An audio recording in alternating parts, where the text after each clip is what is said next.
on this. One of the biggest things that I notice when I teach people how to make pie crust is they're actually so afraid to add liquid to it.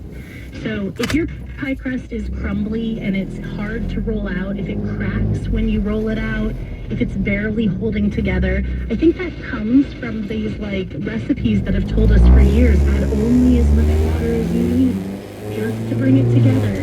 But a pie crust should actually have enough hydration that it's easy to work with, and when it's difficult to work with, it's almost always a sign of underhydration. So a reminder that when you're only making one pie crust recipe, that underhydrating might just be the difference of 1 teaspoon or 2 teaspoons, 10 grams-ish of water. It's not necessarily a lot.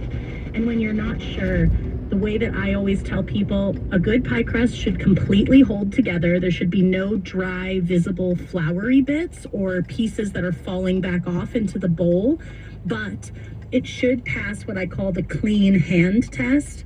A clean, dry hand pressed kind of firmly onto the dough should come up totally clean. So if it's sticky, that's a sign that maybe you've overhydrated it, you've taken it a little bit too far. But if it's underhydrated, like I said, it ends up being more of a difficult thing for the baker to work with. And I think everyone's so focused on getting that just right. I definitely have some guidance of that on my YouTube channel, because sometimes a visual really helps, but also, like I said before, practice. I always say practice makes perfect.